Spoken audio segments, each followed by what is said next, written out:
এইটা হচ্ছে আমাদের পুকুর।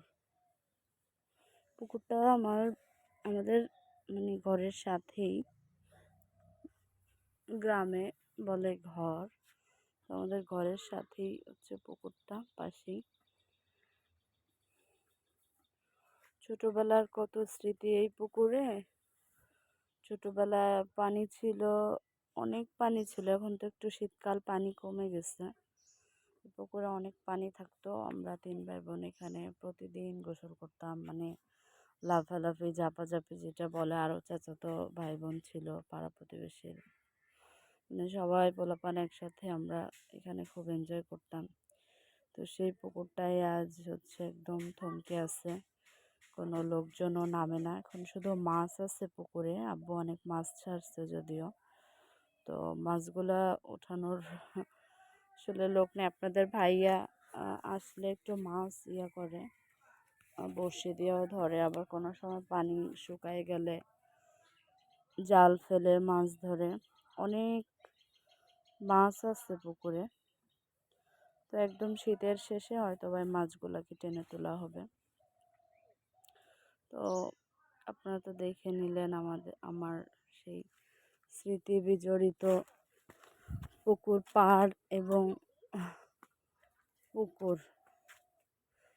তো আপু ভাইয়ারা, আপনারা অবশ্যই লাইক কমেন্ট শেয়ার করবেন আর জানাবেন আসলে পুকুরটা কেমন হয়েছে। আমাদের বাড়ির দৃশ্যটা আসলে, আমাদের বাড়িটা আলহামদুলিল্লাহ অনেক এরিয়া নিয়ে। যদি আপনাদের আচ্ছা এক সময় আমি ঘুরে দেখাবো অনেক শুরু থেকে। তো এইখান থেকে এই যে পুকুরটা একদম এই সীমানা থেকে এখানে আছে হচ্ছে বাঁশঝাড়। আমাদের হচ্ছে টোটাল 6টা বাঁশঝাড়। এখানে আমাদের মিনিমাম 3 বিঘা জমি আছে। তো এইখানে জমি আমাদের কেউ করে না। আমার ভাই হচ্ছে জব করে, আর বাবা আর্মিতে চাকরি করতো, এখন রিটায়ার্ড করে হচ্ছে বাসায় থাকে। এখন আর তেমন কিছু সে করে না। তো এই জমিগুলো সব দেওয়া আর কি, আমাদের দেশে বলে হচ্ছে করালি না বর্গা। তো এরা এখানে হচ্ছে পানের বরজ করছে, পুরাটা দিয়ে দিচ্ছে। পানের বরজ করে এখানে, আমাদের হচ্ছে টাকা দিয়ে দেয়। এই যে আপনাদের একটু দেখাই একটা পান গাছ। এই যে এগুলা হচ্ছে এই যে পুরা পানির বরজ ভিতরে আছে।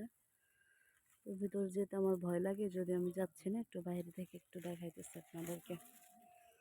তো আমাদের এই কাশিয়ানী গোপালগঞ্জে এদিকে মানুষ এখন থেকে এবার পান চাষে বেশি অভ্যস্ত, কারণ অনেক লাভবান হয় তারা, অনেক ফলন পায়, যার জন্য পান চাষে বেশি আগ্রহী।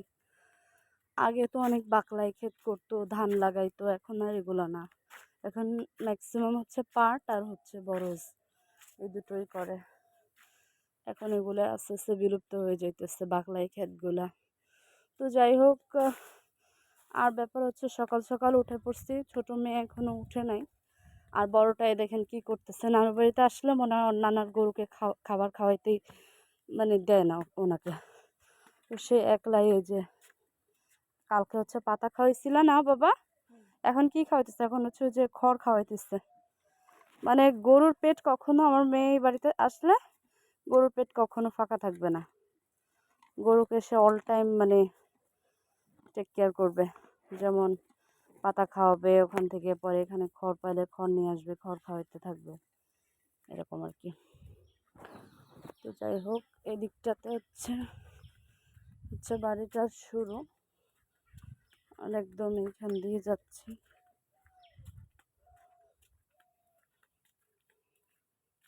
ওইটা হচ্ছে মুরগি থাকে দিনের বেলাতে। হচ্ছে মা পুঁইশাক লাগিয়েছে, পাশে আছে খড়ের পালা।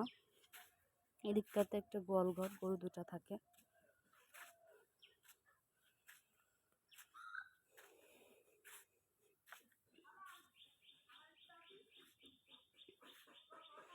আমাদের ঘরটা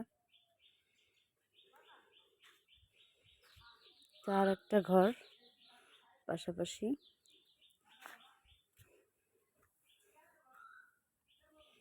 এই পাশে আছে এই যে হচ্ছে আমার দাদুর বাড়ি। আমার দাদা হচ্ছে মুক্তিযোদ্ধা ছিলেন, তো ওই ওনার ওখান থেকে আর কি সরকারিভাবে এই ঘরটা পায় সে।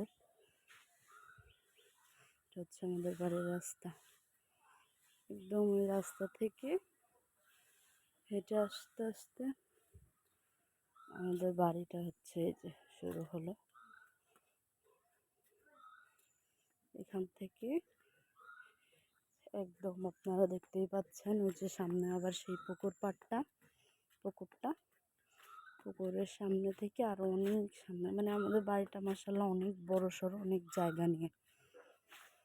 তো ভালো থাকবেন, সুস্থ থাকবেন আপু ভাইয়ারা, আর লাইক কমেন্ট শেয়ার করবেন। আজ এই পর্যন্তই। আর একটু বেশি বেশি লাইক কমেন্ট শেয়ার করবেন। পাশে হচ্ছে এটা হচ্ছে ওয়াশরুম, এখানে আছে মোড়ের পাশ দিয়া। তাছাড়া একটা ছোট একটা রান্নাঘর, এটা এটা হচ্ছে বাহিরের।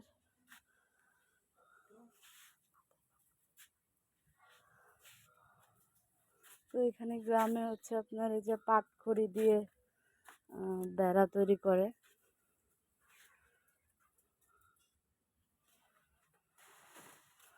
হচ্ছে রান্না বাড়া চলতেছে এখানে। এটা সিমেন্টের চুলা। আমি বাড়িতে এসে দেখছি, আমার খুব ভালো লাগছে। আগে যদিও মাটির চুলা ছিল, এই চুলাটা অনেক জালও হয় মাশাআল্লাহ। তোমার মা যে রান্না করতেছে। আচ্ছা ঠিক আছে, তো ভালো থাকবেন, সুস্থ থাকবেন। আজ এই পর্যন্তই, আল্লাহ হাফেজ। মা, তোমার ক্যামেরা আনি নেই বুঝছো।